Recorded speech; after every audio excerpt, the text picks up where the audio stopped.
CIET NCERT द्वारा प्रस्तुत है कक्षा 3 की पर्यावरण अध्ययन की ध्वनि पाठ्य पुस्तक हमारा अद्भुत संसार। इकाई 4 आस पास है क्या क्या। इकाई के विषय में इस इकाई में हम उन बहुत सी चीजों का पता लगाएंगे जिन्हें हम बनाते हैं और उनका उपयोग सुविधापूर्वक रहने के लिए करते हैं। हम इन वस्तुओं का अवलोकन करेंगे और जानेंगे कि वो किस चीज से बनी हैं तथा कहां से आती हैं। हम उन प्राकृतिक संसाधनों पर गहराई से विचार करेंगे जो हमें ये वस्तुएं प्रदान करते हैं। हम विभिन्न सामग्रियों के बारे में भी खोज करेंगे और सीखेंगे कि अलग अलग तरीकों से उनका उपयोग कैसे किया जाता है।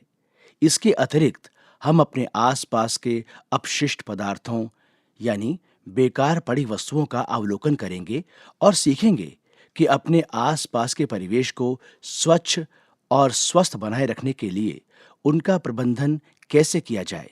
ऐसा करने से हम प्रतिदिन उपयोग में लाए जाने वाले संसाधनों को समझ सकेंगे और उनकी सदुपयोग की ओर अग्रसर हो सकेंगे। इस पृष्ठ पर एक चित्र है। चित्र में एक बढ़ई बर्तन बना रहा है। साथ ही पास में बैठी उसकी लड़की बर्तनों पर पेंट कर रही है और लड़का बर्तनों को देख रहा है। इस चित्र में पेड़ पौधे, पर्वत और झरने भी हैं। शिक्षकों के लिए ये इकाई हमारे आसपास की वस्तुओं के बारे में है। इसमें दी गई प्रमुख अवधारणाओं का वर्णन निम्नलिखित है। अध्याय 10 वस्तुओं की दुनिया अध्याय हमें अपने आसपास की वस्तुओं का पता लगाने में सहायता करता है। वस्तुओं को बारीकी से देखकर ये जानने में सहायता करता है कि वो किस चीज से बनी है और कहां से आई हैं। ये हमें ये जानने में भी सहायता करता है कि कौन सी वस्तुएं प्रकृति से प्राप्त हो रही हैं और कौन सी बनाई गई हैं। इसके अलावा हम विभिन्न सामग्रियों के विविध गुणों का भी पता लगाते हैं। अध्याय 11 कैसे बनी ये वस्तुएं। अध्याय हमें विभिन्न सामग्रियों और उनके उपयोग के बारे में सीखने में सहायता करता है। हम ये पता लगाते हैं कि प्राकृतिक संसाधनों का उपयोग करके किस प्रकार घरों का निर्माण किया जाता है और लोग किस प्रकार नए नए डिजाइन तथा शैलियों को अपनाते हैं। इसके अतिरिक्त हम हमेशा सुरक्षा नियमों का पालन करने के महत्व पर चर्चा करते हैं।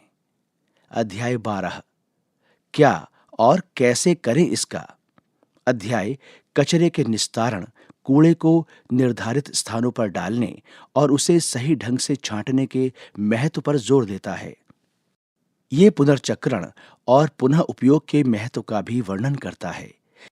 ये अध्याय हमें अपने घरों और आस पड़ोस में स्वच्छता बनाए रखने के तरीकों से परिचित करता है। उपहार लपेटने के लिए समाचार पत्रों या पुराने कपड़े का उपयोग एक पर्यावरण अनुकूल पद्धति है जो अपशिष्ट यानी कचरा, अनुपयोगी पदार्थ को कम करती है और संसाधनों का संरक्षण करती है। ऐसी वस्तुओं का रचनात्मक उपयोग करके हम न केवल अपना अपशिष्ट कम करते हैं बल्कि अपने उपहारों में एक व्यक्तिगत जुड़ाव की अनुभूति भी जोड़ देते हैं।